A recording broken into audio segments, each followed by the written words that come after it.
సోదరులు ప్రయోజనండి. ఈరోజు వాక్యానికి వెళ్ళి వచ్చిన ప్రారంభం చేసుకుందామండి. మోహనుద్ర మహాగణ సర్వశక్త నాద పరిశుద్ధాత్ముడ ఆకాశాన్ని భూమిని సంస్థాన్ని సర్వాన్ని సృష్టించిన సృష్టికర్త నీకే స్తుతి, నీకే ఘనత, నీకే మహించేస్తున్నాం తండ్రి. ఆకాశాన్ని శివాసన భూమి పాదపీఠం నాయన నీ పాద సన్నిధిని ప్రార్థిస్తున్నాం తండ్రి. నాయన ఈరోజు ప్రభు తండ్రి నాయన రేపు ఎల్లుడు ఈ 3 రోజులు ప్రభు తండ్రి ఉపవాస ప్రార్థనలో ప్రభు తండ్రి రాజా ఈ 10వ నెలలో ప్రభు తండ్రి యోధా ఇంటి వారికి తండ్రి ఉపవాస ప్రార్థన ఉపవాస పండుగలో ప్రభు నాయన దాన్ని మేము ఆచరించుగా పరిశుద్ధాత్మ కృపగల తండ్రి నీ కృపను కుమర్చమని అడుగుతున్నాం తండ్రి. నాయన ఈ రోజు ప్రభు నాయన వాతావరణం నాయన అనుకూలంగా ఉంచినందుకు నీకు లెక్కలేని స్థితులు అట్లాది కూడా కృతజ్ఞతాస్తుతులు స్తోత్రాలు చెల్లించినాం తండ్రి. ఇంతవరకు నాయన యేసయ్య పాటలోని ప్రార్థనలోని వాక్యంలోని అన్ని విషయాల్లో మీరు ఉండి ప్రభు నాయన యేసయ్య తండ్రి రక్షణ సాక్ష్యాల్లో మీరున్నందుకు నీకే స్తుతులు స్తోత్రాలు చెల్లించినాం తండ్రి. ఇప్పుడు ప్రభా నీ బిడ్డలకి ఈ వాక్యం చెప్పుచుండగా అపిత్రమైన నా పెదలు అగ్ని చేత కాల్చిన శరీరాన్ని మరుగుపరచు, మానస్వరాన్ని మరుగుపరచు, దైస్వరంతో మాట్లాడి దర్శించి నీ నామానికి నువ్వే మహిమను ఘనతను ప్రభావాన్ని పొందుకోమని ఇస్తున్నాము విడుచున్నాం తండ్రి. ఆమేన్. మరి 3 రోజులు ఉపవాస ప్రార్థనలో మరి మొదటి రోజున మధ్యాహ్నకాల సమయం ఎందు దేవుని కృప మిమ్మల్ని అందరిని ఆవరించును గాక. దేవుని నామానికి మహిమ కలుగును గాక. హల్లెలూయా. ఏవేలు 12వ అధ్యాయం 2వ అధ్యాయము 12వ వచనం చదవండి. ఇప్పుడైనను మీరు ఉపవాసం ఉండి కన్నీరు విడుచుచు దుఃఖించుచు మనస్పూర్వకముగా తిరిగి నా యొద్దకు రండి. ఇదే యెహోవా వాక్కు. దేవుని వాక్యం చేరుస్తుంది. ఇప్పుడైనా మీరు కన్నీరు విడిచి దుఃఖించు మనస్పూర్వకంగా తిరిగి నా యొద్దకు రండి. మరి 10 నెలల్లో కూడా దేవుడికి దూరం అయిపోయారేమో, దేవుని యొక్క సన్నిధికి రాలేకపోయారేమో, దేవుని విషయాల్లో తప్పిపోయారేమో, మీరు అనుకున్న అన్ని కూడా మరి జరగకుండా ఆగిపోయాయేమో అన్నట్లుగా కాదు. ఎవరండి? మీరే. మీ తప్పులు మీరు మన తప్పులు మనం తెలుసుకొని ఏం చేయమంటాడండి? కన్నీరు విడిచి దుఃఖించు మనస్పూర్వకంగా అంటే పూర్ణ మనసుతో పూర్ణ ఆత్మతో దేవుని పాదాల దగ్గరికి వచ్చి ఉపవాసం నుండి ప్రార్థించినప్పుడు అంట దేవుని కార్యాలంట మనం మళ్ళా తిరిగి చూస్తామంట. ఈ 10 నెలల్లో జరగలేని కార్యాలు 10 నెలల్లో దేవుడికి ఎంత దూరం అయిపోయామో దేవుడిని క్షమించమని అడిగి ఆయన పాదాల చెంత పడినప్పుడు అంటే ఆయన మనకి ఏం చూపిస్తాడండి? ఆయన వెలుగు చీకట్లో ఉన్నామేమో ఇన్ని రోజులు ఇప్పుడు వెలుగులోకి రావడానికి ఎక్కడికి రావాలండి? ఉపవాసం అనే వ్రతాన్ని మనం ప్రతిష్ఠించాలండి. ఇక్కడ దేవుడు వాక్యం చదువుతుందండి. మరి ఏ రీతిగా మరి ఉపవాస ప్రార్థన చేయాలో మరి ఈ యొక్క జకర్యా ప్రవక్త ఏ రీతిగా చెప్తున్నారో ఒకసారి చదవండి. జకర్యా 8వ అధ్యాయం అండి 18వ వచనం చదవండి. మరియు సైన్యములకు అధిపతియగు యెహోవా వాక్కు నాకు ప్రత్యక్షమై ఇలాగ సెలవిచ్చెను. సైన్యములకు అధిపతియగు యెహోవా ఆజ్ఞ ఇచ్చు ఏమనగా 4వ నెలలోని ఉపవాసము 5వ నెలలోని ఉపవాసము 7వ నెలలోని ఉపవాసము 10వ నెలలోని ఉపవాసము యూదా ఇంటి వారికి సంతోషమును ఉత్సాహమును పుట్టించు మనోహరములైన పండుగలను కాబట్టి సత్యమును సమాధానమును ప్రియముగా ఎంచుడి. దేవుని నామానికి మహిమ కలుగును గాక. ఇక్కడ ఏం చెప్తుందో వాక్యం ఏం జరుగుతుందంటండి? ఏమి ప్రత్యక్షమైందంటండి? ఈ జకర్యా ప్రవక్తకి దేవుని వాక్యం ప్రత్యక్షంగా చెప్తుందంటే 2వ నెలలో ఉపవాసం, 4వ నెలలో ఉపవాసము, 5వ నెలలో ఉపవాసము, 7వ నెలలో ఉపవాసము, 10వ నెలలో ఉపవాసం అంట. ఎవరికంటే యోధా ఇంటి వారికి సంతోషము ఉత్సాహం పుట్టించి మనోహరమైన పండగలు. మరి ఈ 3 రోజులు మనకి ఏంటి చెప్పండి? పండగలు. మరి ఈ మనోహరమైన పండగల్లో ఎలా ఉండాలండి? పండగలు అంటే మరి సంతోషంగా ఉండి ఆనందం ఉండాలంటే ఉపవాసం ఉన్నప్పుడు సంతోషం ఆనందం ఉండదు. ఏమొస్తుంది చెప్పండి? నీరసం బలహీనత వస్తుంది. కానీ మనస్సుపూర్వకంగా దేవుని భయము భక్తి కలిగి ఆయన ఎందుకు మన ఉపవాసం ఉన్నప్పుడు ఎట్టి పరిస్థితిలో నీరసం అనేది రాదు. కనుక ఆ రీతిగా ఎవరైతే సమర్పణ చేసుకుంటారో 1 రోజు అవ్వచ్చు, 2 రోజులు అవ్వచ్చు, 3 రోజులు అవ్వచ్చు, ఎవరు శరీర తత్వాన్ని బట్టి వారు ఉపవాసులు ప్రార్థించినప్పుడు దేవుడు కనికరించి కటాక్షించి ఆయన చెప్పిన రీతిగా ఆయన కనికరము, ఆయన కృప, ఆయన కటాక్షం మన మీద ఉండాలంటే దేవుని మాటకు లోబడి ఈ 3 రోజులు ఉపవాస ప్రార్థన ప్రకటించావు కనుక ఈ 3 రోజులు కూడా దేవుని పాదాల దగ్గరికి వచ్చి ఎవరైతే ఉపవాసులు ప్రార్థిస్తారో వారికట ఏం కలుగుతుందని చెప్తాడండి? ఇంటి వారికి యోధా ఇంటి వారికి సంతోషము, ఉత్సాహము, ఆనందము. ఈ 10 నెలల్లో నువ్వు ఎంత కష్టపడ్డావో, ఎంత బాధపడ్డావో, ఎంత వేదన చెందావో, ఎంత దుఃఖించావో ఈ 3 రోజుల్లో కూడా దేవుడు దాన్ని అంతటిని కూడా తీసివేసి నీకు సంతోషాన్ని, సమాధానాన్ని ఇస్తాడు. ఆయన ఈ మనోహరణ పండుగలో పాల్గొంటే నీకు ఆశీర్వాదం వస్తుంది, దీవెన వస్తుంది. దీవెనకరైన వర్షం నీ మీద, నీ బిడ్డల మీద కూడా కురిపిస్తాడు. ఆయన గొప్ప దేవుడు, ఆయన శక్తిమంతుడు కనుక ఆయన వాక్యం ఈ రీతిగా తెలుస్తుంది కనుక యోధా ఇంటి వారైన మనము, రక్షణ పొందుకున్న మనము, దేవుని తెలుసుకున్న మనము, దేవుని చేత అభిషేకించబడిన మనము ఏం చేయాలండి? ఉపవాస దినాన్ని ఏం చేయాలంటే ప్రతిష్ఠించుకొని దాన్ని ఆచరించినప్పుడు అంటే దేవుని యొక్క దీవెనలో మనము మెండుగా పొందుకుంటామండి.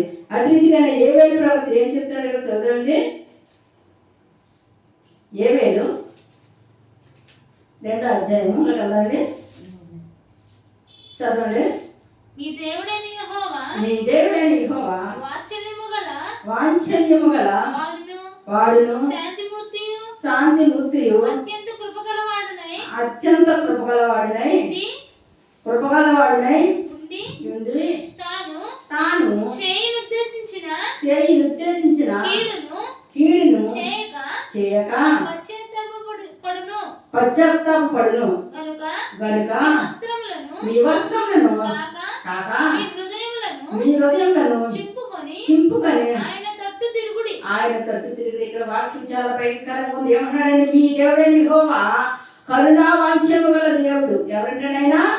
కరుణా వాంఛనము గల దేవుడు కనుక ఆయన ఏంటంటే శాంతిమూర్తంట, అత్యంత కృపగలవాడై ఉన్నాడు కనుక తాను నీ మీదైతే ఏదైతే ఉద్దేశించాడో, ఏదైతే మరి నేను ఏ రీతిగా ఆయన ఆస్వాదించాలనుకున్నాడు, ఏ రీతిగా దీవించాలనుకున్నాడో ఆ దీవెన ఆశీర్వాదం నీ కుటుంబం మీదకి, నీ బిడ్డల మీదకి రాకుండా ఏ కీడైతే నీ మీదకి, నీ బిడ్డల మీదకి రావాలని చూస్తుందో దాన్నంట నువ్వు ఉపవాసం ఉండి ప్రార్థించినప్పుడు అంటే కీడినంట మేలుగా మార్చేస్తాడంట. దేవునామానికి మహిమ కలుగుగాక. హల్లెలూయా. కీడుని ఎలా మార్చేస్తాడంటండి? మేలుగా మార్చేస్తాడంట. నువ్వెప్పుడైతే ఉపవాసం ఉండి పశ్చాత్తాపపడి కన్నీరు విడిచిచు దుఃఖించుచు మనస్ఫూర్తిగా దేవుని సన్నిధిలో ప్రార్థించినప్పుడు ఆ కరుణామయుడు, ఆ కనికరమూర్తి, ఆ జాలిగల దేవుడు, ఆ దయగల దేవుడు, ఆ శాంతిమూర్తి నేనేం చేస్తానన్నాడండి? నిశ్చయముగా ఆస్వాదిస్తానన్నాడు, నిశ్చయముగా దీవిస్తానన్నాడు, నిశ్చయముగా కీడుని మేలుగా మారుస్తానండి. నీ కుటుంబంలో సంతోషము, సమాధానం, ఆనందాన్ని ఆయన కలగజేస్తాననేసి ఆయన చెప్తున్నాడు. వాడు తర్వాత ఏమన్నాడో చదవండి. 14వ వచనం. ఒకవేళ ఆయన మనస్సు తిప్పుకొని పశ్చాత్తాపపడి మీ దేవుడైన యెహోవాకు తగిన నైవేద్యములను ప్రాణార్పణములను నీవు దీవెనగాను అనుగ్రహింపబడిన ఎడల చెప్పగలడు. ఇక్కడ ఏమన్నాడంటే ఒకవేళ ఆయన మనసు తిప్పుకొని ఏం తిప్పుకుంటాడంటే దేవుడు నువ్వు పశ్చాత్తాపపడి ప్రార్థించినప్పుడు అంట ఆయన అంటే మనసు తిప్పుకుంటాడంట. అంటే నీ మీద ఉన్న చెడుగుని, నీ మీద ఉన్న చెడ్డనంటే ఆయన ఏం చేస్తాడు చెప్పండి? మేలుగా మార్చేస్తాడంటే మనసు తిప్పుకుంటాడంట.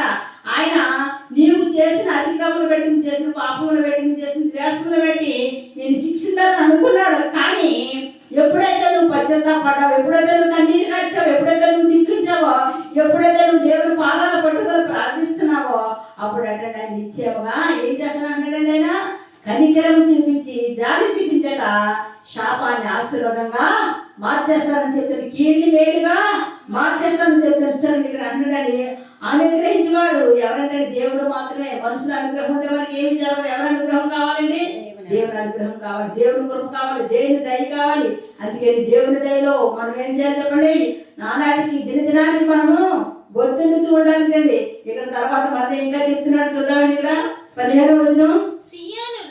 సియోనులో బాగా ఊదుడి ఉపవాస దినమును ప్రతిష్ఠించుడి వ్రత దినము నియమించి ప్రకటన చేస్తారని. సియోనులో ఏముండదండి? బాగా ఊదాలంట. బాగా అంటే ఏంటో తెలుసండి? మనం అంటండి ఈ యొక్క వ్రత దినాన్ని, వ్రత దినం అంటే ఉపవాస దినం అన్నా వ్రత దినం అన్నా ఒకటేంటి, ఈ వ్రత దినాన్ని ప్రకటించి మరి దేవుని స్తుతించి దేవునికి ప్రార్థించి దేవునికి పాటలు పాడి ఇంతవరకు మనం ఏం చేసాం చెప్పండి, దేవుని నామాన్ని గణపరిచామని. అదే రీతిగా దేవుడు చేయమని చెప్తాను. దీన్ని అంటే ప్రకటించాలంటే చెప్పాలంట. మన ఇంట్లో ఉన్న ప్రతి ఒక్కరికి చెప్పాలంటే ప్రతి ఒక్కరు కూడా సాధ్యమైనంత మట్టికి ప్రతి ఒక్కరు కూడా ఎక్కడ రావాలి చెప్పండి, దేవుని సన్నిధికి రావాలి. కింద చూడ 16వ వచనంలో కూడా ఒకసారి చదవండి. జనులను సమకూర్చుడి, జనులను సమకూర్చుడి, సమాజ కూటము ప్రతిష్ఠించుడి, పెద్దలను పిలవనంపుడి, చిన్నవారిని స్తన్యపానం చేయి బిడ్డలను తోడుకొని రండి. ఇస్తారండి. అంటే కనీసం చిన్నపిల్ల కూడా పాలు తాగుతున్న పిల్లలు పెద్దలు ముసలివాళ్ళు వయసుతో సంబంధం లేదు. ప్రతి ఒక్కరు కూడా ఎక్కడ రావాలంటండి, దేవుని సన్నిధికి రావాలంటండి. ఈ యొక్క వ్రత దినాల్లో, ఉపవాస దినాల్లో దేవుని దగ్గరికి వస్తే ఏం కలుగుతుంది చెప్పండి, మేలు కలుగుతుంది. నీ మీద ఉన్న శాపము, నీ మీద ఉన్న రోగము, నీ మీద ఉన్న మరి భయంకరమైన పరిస్థితి అంతా కూడా తారుమారు అయిపోతుంది. కనుక ఎక్కడ రావాలని చెప్తున్నాడంటే దేవుడి దగ్గరికి రావాలంటే ఈ వ్రత దినాల్లో ఎవరైతే ఉపవాసం ప్రార్థిస్తారో, ఈ వ్రతాన్ని ఎవరైతే ఆచరిస్తారో వారిని దేవుడు నిశ్చయముగా ఆశ్రదిస్తాడండి. ఆయన ఆశ్రదించే దేవుడు, దీవించే దేవుడు. ఆయన చిన్న బిడ్డలేటి పెద్ద బిడ్డలేటి ఎవరైనా సరే ఏ రీతిగా ఉన్నా సరే వాళ్ళని ఆయన ఏం చేస్తాడు చెప్పండి, ఎవరైతే వచ్చి పాదాల దగ్గర వచ్చి ప్రభువా నేను పాపని నన్ను క్షమించు, నన్ను కనికరించి నన్ను ఈ 10 నెలల్లో కూడా నీ సన్నిధానానికి నీకు కూడా నేను దూరం అయిపోయిన ఆయన ఎక్కడైనా ప్రభా నా పరిస్థితిని తారుమారు చేసే శక్తి నీ కొత్త కలుగు తండ్రి ఒక్కసారి కనికరించేసి ఎవరైతే కన్నీటితో దుఃఖించేస్తూ మనస్ఫూర్తిగా ఆయన వైపు తిరుగుతారో అటువంటి వారిని ఆయన ఏం చేస్తాడు చెప్పండి, ఖచ్చితంగా ఆస్వాదించే దేవుడే ఉన్నాడు, దీవించే దేవుడే ఉన్నాడు. కనుక ఇంకా చదువుదామండి. ఇక్కడ 17వ వచనం చదవమ్మా. యెహోవాకు పరిచర్య చేయు యాజకులు మండపమునకు బలిపీఠమునకు మధ్య నిలబడి కన్నీరు విడుచుచు యెహోవా నీ జనుల జాలి చేసుకొని అన్యజనులు వారి మీద ప్రభుత్వము చేయనట్లు వారిని అవమానములకు అప్పగింపకు. ఏమన్నాడండి ఇక్కడ, నాయన ఎట్టి పరిస్థితుల్లో నీ జనుల పట్ల నీ ప్రజల పట్ల నువ్వు ఏం చేసుకోమని జాలి చేసుకోవాలంటే ఎవరు జాలి చూపాలి, దేవుడు మాత్రమే జాలి చూపాలి, దేవుడు మాత్రమే దయ చూపాలి, దేవుడు మాత్రమే కనికరం చూపాలి. మనుషులు జాలి చూపితే ఎంతసేపు ఉంటుందంటే కొంచెంసేపు ఉంటుంది, 1 రోజు ఉంటుంది, 2 రోజులు ఉంటుంది. కానీ అదే దేవుడిగా నీ మీద జాలి చూపించాడంటే నీకున్న ప్రతి సంస్థను కూడా ఆయన కొట్టివేస్తాడు. నువ్వు ఎక్కడో ఉంటావు, ఏదో జరుగుతుంది. దేవుని కృప నేను ఆవరించినప్పుడు నీ కుటుంబంలో ఆశ్చర్యకార్యం జరుగుతాయి, అద్భుతకార్యం జరుగుతాయి, రోగులు స్వస్థపడతాయి, దెయ్యాలు పారిపోతాయి, చేతబడి శక్తి నుంచి విడుదల కలుగుతుంది. ఉపవాస ప్రార్థనలో అనేక నిత్యమైన మేలు కలిగితే కనుక మరి అంటే ఎవరి జాలి కావాలంటే మీకు, మరి దేవుని జాలి కావాలంటే నువ్వు ఉపవాసం నుండి ప్రార్థించింది. దేవుని కనికరం కావాలంటే ఉపవాసం నుండి ప్రార్థించి ఆయన పాదాల దగ్గరికి వచ్చే ఆయన పాదాలు నువ్వు పట్టుకున్నప్పుడు ఆయన ఖచ్చితంగా ఏం చేస్తాడు చెప్పండి, ఆస్వాదించే దేవుడుగా ఉన్నాడు, దీవించే దేవుడుగా ఉన్నాడు, కనిపించే దేవుడుగా ఉన్నాడు, జాలి చూపించే దేవుడుగా ఉన్నాడు, దయ చూపించే దేవుడుగా ఉన్నాడు. కనుక ఆయన దయ, ఆయన జాలి, ఆయన కృప నీకు కావాలంటే ఎవరి దగ్గర, ఏ పాదాల దగ్గర కావాలండి, దేవుని పాదాల దగ్గర రావాలి. ఉపవాసం ఉండాలి, కన్నీరు కార్చాలా, దుఃఖించాలా, మనస్సు పూర్వకంగా ఆయన తట్టు తిరిగితే ఆయన నీ తట్టు తిరగటానికి ఆయన సిద్ధంగా ఉన్నాడు. కనుక ఇక్కడ చదవండి. అలాగే 19వ చదవమ్మా, 18వ వచనం. అప్పుడు యెహోవా తన దేశమును బట్టి రోషము పూని తన జనుల ఎడల జాలి చేసుకొని మరియు యెహోవా తన జనులకు ఉత్తరమిచ్చి చెప్పినదేమనగా ఇకను అన్యజనుల్లో మిమ్మును అవమానాస్పదముగా చేయక మీరు తృప్తి నొందుతురుగా నేను ధాన్యమును కొత్త ద్రాక్షారసము తైలమును మీకు పంపించెదను. దేవునామానికి మహిమ కలుగుగాక. అన్యజనులుగా మీరు అవమానం పడకుండా, కరువు పడకుండా, మీ కుటుంబంలో ఏది కదువు లేకుండా అంటే ఏమి పంపిస్తారండి, ధాన్యాన్ని పంపిస్తారంట, కొత్త ద్రాక్షారసాన్ని పంపిస్తారంట. నీ బిడ్డలకి నీ కుటుంబానికి కావలసిన అనుదిన ఆహారాన్ని ఆయన అనుగ్రహిస్తానని చెప్తున్నాడండి. అవమానపరిచే దేవుడు కాదు కానీ ఆశీర్వదించే దేవుడుగా ఉన్నాడు కనుక నీ అవమానాన్ని నీ నిందని కొట్టివేసి నిన్ను సంతోషం పెట్టే దేవుడుగా ఉన్నాడు కనుక అటువంటి దేవుడి కృప నీకు కావాలంటే నువ్వు ఎక్కడ ఉండాలి చెప్పండి? దేవుని పాద సన్నిధిలో ఉండాలి, దేవుని ప్రార్థించేదానిలో ఉండాలి, దేవుని స్థుతించేదాన్ని కూడా పరిస్థితుల ప్రభావం బట్టి దేవుడి దగ్గర రాలేనప్పటికీ కూడా ఇంటి దగ్గర నుండి కూడా కన్నీరు విడిచి ఉపవాసం నుండి ప్రార్థించినప్పుడు దేవుడు ఏం చేస్తాడు చెప్పండి? ఆయన జాలి చూపిస్తాడు, ఆయన దయ చూపిస్తాడు. అన్న వస్త్రాలకు లోటు లేకుండా ఏం చేస్తాడు చెప్పండి? ఆయన జీవించే దేవుడు కూడా ఇక్కడ అంటున్నాడు. ఒకవేళ అన్ని జైలు అవమానం పడిపోతామో, నింద పాలైపోతామో, అయ్యో ఈ రోజు నా పరిస్థితి ఇలాగైపోయిందని నన్ను అందరూ ఏమని చేసి ఆశ్చర్యిస్తారేమో అనుకుంటున్నామేమో. ఎట్టి పరిస్థితులు నువ్వు అనుకోవద్దు. దేవుడు తగిన సమయంలో ఆయన నిన్ను హెచ్చించబోతున్నాడు, తగిన సమయంలో ఆయన నిన్ను దీవించబోతున్నాడు. ఆయన బలిష్టమైన చేతి కింద ఉన్నావు కనుక దేనికి భయపడక్కర్లేదు, భయపడాల్సిన అవసరం వస్తలే లేదు. ఆయన నీకు ఈ యొక్క 2025లో నీకు ఆయన ఏ వాగ్దానం అయితే చేశాడో ఈ 10వ నెలలో నీకు ఒక్కసారి జ్ఞాపకం చేసుకుని ఉపవాసం ఉండి దేవుడిని అడుగు, ప్రభా నేను 10 నెలలు గడిచిపోయి నాకు 10వ నెలలో ప్రవేశించాను, నీ నెలలో సరే నువ్వు చేసిన వాగ్దానము నా బిడ్డల పట్ల, నా కుటుంబం పట్ల, నా పట్ల నెరవేర్చమనేసి నువ్వు చేసిన తప్పులు పొరపాట్లు ఆయన పాదాల దగ్గర ఒప్పుకొని నువ్వు కన్నీరు విడిచి దుఃఖించి ప్రార్థించినప్పుడు ఆయన ఈ ప్రార్థన ఆలకించి శాపాన్ని ఆయన ఆశీర్వాదంగా మార్చబోతున్నాడు. దేవుని నామానికి మహిమ కలుగుగాక. సర్వశక్తిమంతుడైన దేవుడు, సర్వాధికారి, సమస్తాన్ని సృష్టించిన సృష్టికర్త, ఆకాశం అయింది, భూమి అయింది, సమస్తం అయింది, నోటి మాట చేత ఈ సమస్త సృష్టిని సృష్టించిన సృష్టికర్త యేసయ్య నిన్ను మీద ఏ పడతానంటాడండి?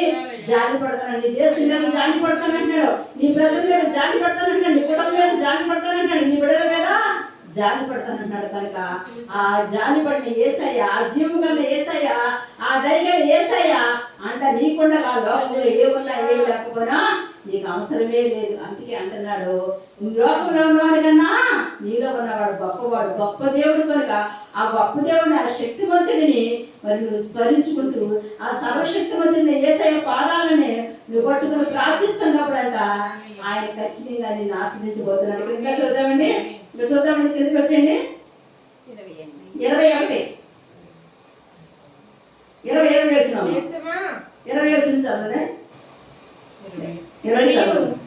మరియు ఉత్తర దిక్కు నుండి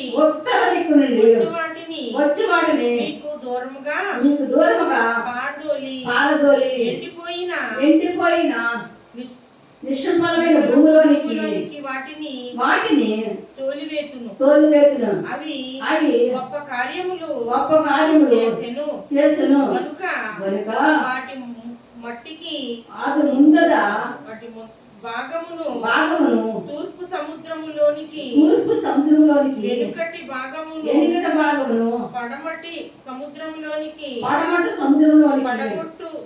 పడగొట్టెదను. అక్కడ వాటి దుర్గంధము లేచెను. అవి కుళ్ళు వాసన కొట్టిన. దేవుడు మనకి మహిమ కలుగుగాక. ఇక్కడ ఉత్తర దిక్కు నుంచి వచ్చిన రోగమైనా సరే, మరి భూమిలోంచి బయలుదేరి వచ్చిన భయంకరమైన క్రిమికీటకాలైనా సరే, ఏమి రోగాలైనా సరే అన్నింటిలో కూడా ఆయన ఎక్కడ పడతానండి? సముద్రంలో పడేస్తా.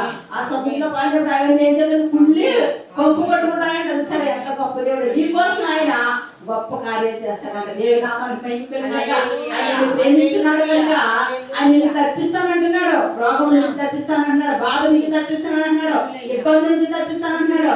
ఆ ఆర్థికపరమైన ప్రతి పరిస్థితి నుంచి కూడా నేను తప్పించి విడిపించి నేను ఉన్నతమైన స్థానంలో ఆయన నిలబెట్టబోతున్నాడు. కనుక మరి నువ్వు ఇప్పుడైనా దుఃఖించి ఉపవాసం నుండి దేవునితో తిప్పుతావా? దేవుని మాట వింటావా? దేవునికి లోబడతావా?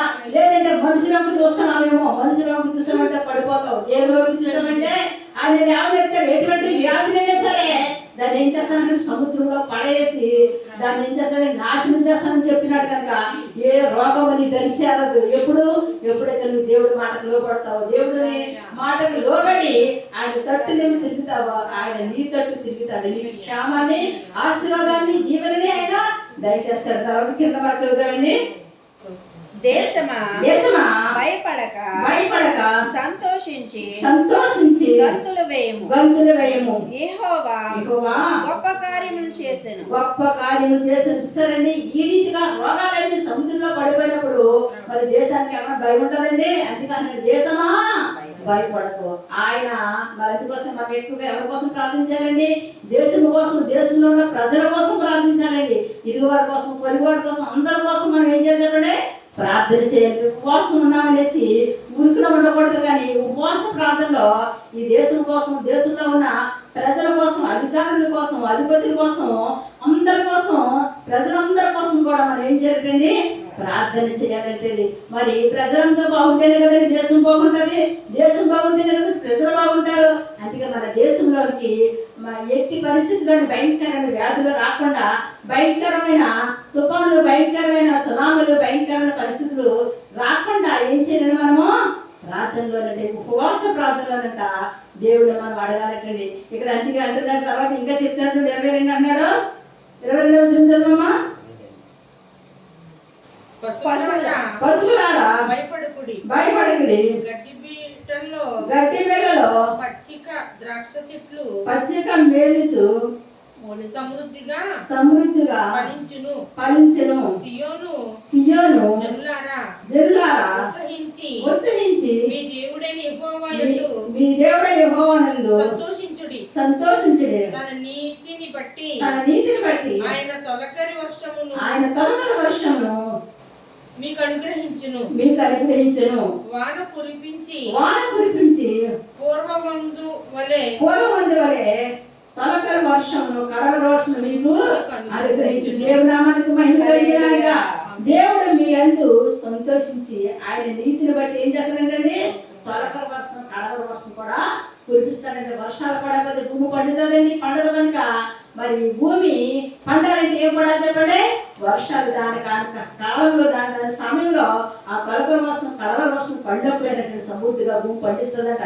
ఇక్కడ ఏమంటున్నాడండి? ద్రాక్ష తోటలు ఫలిస్తాయంటండి. ఆ ద్రాక్ష తోటలు బలబద్ధంగా ఫలించాలి అంటే దేవుని ఆశీర్వాదం కావాలండి. దేవుని ఆశీర్వాదం కావాలంటండి. నువ్వు చేస్తున్న వ్యాపారం కానీ, నువ్వు చేస్తున్న ఉద్యోగం కానీ, నువ్వు చేస్తున్న వ్యవసాయం కానీ, ఏది ఏమైనప్పటికీ కూడా నువ్వే పని చేస్తున్నా ఆ పనిలో ఆశీర్వాదం ఉండాలంటే ఎవరి దీవెన కావాలండి? దేవుని దీవెన కావాలి. దేవుని ఆశీర్వాదం కావాలి కనుక అడుగు. ఉపవాస ప్రార్థనలో, ఉపవాస పండుగల్లో దేవుడిని అడుగు. ప్రభా మా వ్యాపారం నీతిగా ఉంటుందని, మా వ్యాపారం లాస్ అయిపోయి ఉన్నానైనా, మా వ్యాపారాన్ని ఆస్వాదించుతాను. నా బిడ్డలకు ఉద్యోగాలు లేకుండా బాధపడుతున్నారు, ఉద్యోగాలు దయచేయమనిసి. ఇగో నా గర్భం లేకుండా ఉన్నారు, గర్భం దయచేయమని. వివాహం లేకుండా ఉన్నారు. ఎవరు ఏ స్థితిలో ఉన్నారో, ఎవరు ఏ కష్టాల్లో ఉన్నారో, ఎవరు ఏ బాధల్లో ఉన్నారో ప్రతిదీ కూడా ఈ ఉపవాస దినాల్లో, ఈ ఉపవాస పండుగల్లో దేవుని పదాల దగ్గర పెట్టి ప్రార్థించేసుకున్నప్పుడు అక్కడ దేవుడు ఖచ్చితంగా విడుదల కలగజేసే దేవుడు ఉన్నాడు. ఇక్కడ ఆ తర్వాత కింద కూడా ఇంకో మాట చూద్దామండి. 24వ వచనము.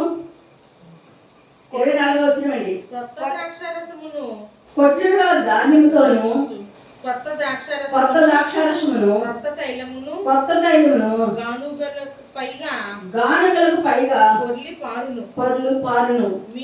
మీరు కడుపారా తిని తృప్తి పొంది మీ కొరకు ఎంత కాలం దేవుడు నామానికి మహిమ కలుగుగాక. ఏమిస్తానంటాడండి? కొత్త ధాన్యాన్ని ఇస్తానంటున్నాడు, కొత్త ద్రాక్షారసాన్ని ఇస్తానంటున్నాడు, కొత్త తైలాన్ని ఇస్తానంటున్నాడు. గాలులతో ఆడించుకుని మీ కొడుకోగా మీ బిడ్డలు తిరిగి తృప్తి పొందిలాగా అటువంటి ఆశీర్వాదకరమైన వర్షాన్ని దేవుడు కుమరుస్తానంటున్నాడు. దేవుడు నామానికి మహిమ కలుగుగాక. ఉపవాస ప్రార్థన ద్వారా ఎన్ని మేలు ఉన్నాయో తెలుసండి, ఎన్ని ఆశీర్వాదాలు ఉన్నాయో తెలుసండి. శాపం కూడా ఆశీర్వాదంగా మారిపోతండి. అంత శక్తివంతుడైన యేసయ్య నీ ప్రతిదీ వాగ్దానం చేస్తున్నాడు. ఇంతవరకు నువ్వు దేవుని యొక్క వాగ్దానాలను పొందుకోకుండా ఉన్నావు. ఎక్కడైనా దేవుని వాగ్దానాలను పొందుకో. నువ్వు చేస్తున్న ప్రతి పని కూడా ఆస్వాదిస్తాడు. ప్రతి విషయంలో కూడా నీకు ఆయన దీవెన కురిపిస్తాడు. తొలకరి వర్షం, కడవరి వర్షం కురిపించి ఏ కాలం కూడా నీ పరుగు లేకుండా నీ కుటుంబాన్ని ఆయన పోషిస్తాడు. ఏ రోగం ఉన్నప్పటికీ కూడా, ఏ రోగం కూడా ధరించారు. ఆ రోగానికి కారణమైన క్రిమికీటకాలు ఆయన నాశనం చేసే సముద్రంలో పడేట గొప్ప దేవుడు ఉన్నాడు. శక్తిమంతుడే అన్నాడు కనుక ఆ సర్వశక్తిమంతుడిని యేసయ్య, ఆ గొప్ప దేవుడైన యేసయ్య నిన్ను ప్రేమిస్తున్నాడు కనుక నీవు ఆయన ప్రేమించి ఆయన పాదాల దగ్గరికి వచ్చి కన్నీరు ప్రార్థించు. ఆయన సమస్య నుంచి నీకు విడుదలను దయచేస్తాడు. ప్రార్థన చేసుకున్నామండి. మౌనురా మహాగండ సరస్వతుడ నాద పరిశుద్ధాత్ముడా ఆకాశాన్ని భూమిని సమస్తాన్ని సర్వాన్ని సృష్టించిన సృష్టికర్త నీకే స్తుతి నీకే వైద్యులైనా మొదటి రోజు ఉపవాస దినమందు ప్రభు రక్షక నాద పరిశుద్ధాత్మ తండ్రితో మధ్యాహ్న సమయంలో మాట్లాడిన విధానాన్ని స్తుతికి స్తోత్రాలు నవ్వులు ప్రభుడైన అన్ని విడిచి మనసు పూర్వకంగా నీ యొక్క ప్రభుత్వం తండ్రి ఎవరైతే ప్రభు తండ్రి నాయన రక్షణ ఉపవాసం ఉన్నారు ప్రభు వాళ్ళతో మీరు మాట్లాడితే వాళ్ళు దర్శించి తండ్రి నాయన తండ్రి రాజా రక్షక నాద వాళ్ళు ఉపవాసం ఉంటారు కాబట్టి శక్తిని బలాన్ని కలిగి ఎవరైతే ఉపవాసం ప్రార్థిస్తున్నారో ప్రభు వాళ్ళకి తండ్రి నాయన ఆకలి దప్పికలను బంధించమని అడుగుతున్నారు తండ్రి రాజా ఎవరైతే సమస్యలతో కష్టాలతో బాధలతో వ్యాధులతో ఉన్నారో వాళ్ళ యేసు రక్తంలో విడుదల దయచేయమని అడుగుతున్నారు తండ్రి నాయన రక్షక నాద పరిశుద్ధాత్ముడ సర్వ సృష్టికర్త సర్వాధికారి నీకు స్తుతులు స్తోత్రాలు చెల్లిస్తున్నాను నాయన పరిశుద్ధాత్మ దేవుడు వివాహం కాని బిడ్డలు ఉన్నారు తండ్రి వివాహాలు జరిగించిన ప్రభావ తండ్రి గర్భఫలాలు నిర్ణయించండి పరిశుద్ధాత్ముడ తల్లి ఉద్యోగాలు రాకపోవడం తండ్రి నాయన బాధపడుతున్న బిడ్డలు ఉన్నారయ్యా దయచేసి కలిగించి నాయన ఉద్యోగాలు అనుగ్రహించమని అడుగుతున్నాను తండ్రి నాయన వ్యాపారాలు చేస్తున్నారు లాసుల్లో ఉన్నారు తండ్రి వేరాలేక తండ్రి నాయన భయంకర పరిస్థితుల్లో ఉన్నారు నాయన వాళ్ళు ఆశీర్వదించి వ్యాపారాలు బాగా దయచేయండి నాయన వ్యాపారాలు పెద్ద వ్యాపారం ఏ వ్యాపారం చేస్తున్నా వాటిలో లాభాలు వచ్చే కృప చేస్తున్నాము విజయం నడుచున్నాను తండ్రి నాయన సహాయం చేయండి దీవించండి ఆస్వాదించిన ప్రభా వారి చేతుల చేతుల కష్టార్జితను ఆస్వాదించిన బాబా తండ్రి నాయన ఏ రోజు కాలేజీ ప్రభావం 12 కృపను అనుగ్రహించమని అడుగుతున్నాను తండ్రి సహాయం చేయండి దీవించండి ఆస్వాదించండి ఉపయోగపడుతున్న అడుగుతున్నాను నాయన ఈ రోజు ఎవరికైతే ఆపరేషన్ జరుగుతుందో బాబా ఎవరికి మంచిగా ఆపరేషన్ జరిగే కృప తెచ్చి ఈ రోజు డెలివరీ మంచిగా డెలివరీ కృప చేస్తున్నాము ఎవరైతే మా ప్రార్థన గోపురాన్ని ఫోన్ చేసి ప్రార్థించుకున్నారో తండ్రి వాళ్ళ బాధ వాళ్ళ వేదన వాళ్ళ కన్నీరుని వేస్తున్నాములో తెలిసివేసి విడుదలను విజయాన్ని చేస్తున్నాడు నీటి ద్వారా ఎంతమంది ప్రభావ ఈ వాక్యాన్ని వింటున్నారో ప్రభావ వాళ్ళ కుటుంబాల్లో సంతోషం సమాధానం కలిగేది ప్రభావ వ్యాధి బాధలతో ఉన్న వాళ్ళు స్వస్థపడుతున్న లేవనెత్తున్న ప్రభావ మంచాల మీద ప్రభావ తండ్రి నాయన లేవని స్థితిలో పడిన బిడ్డలను కలిగిన చూపించిన ఆయన నువ్వు వాళ్ళ పట్ల జాలి చూపించి తండ్రి ఆ స్థితి నుంచి వాళ్ళు లేవనెత్తి నడిపించమని అడుగుతున్నాను భావ్య దయగల తండ్రి దయ చూపించి ప్రభావ తండ్రి మీ కృపాన్ని కాపుదల నీ బల నష్టము నీ దక్ష నష్టం విడతమించి అందరిని కూడా దీవించి ఆస్వాదించి ప్రభావ నీ నామానికి నువ్వు మహిమను ఘనతను ప్రభావాన్ని పొందుకోమని యేసు ప్రార్థించి తండ్రి ఆమేన్. God bless you.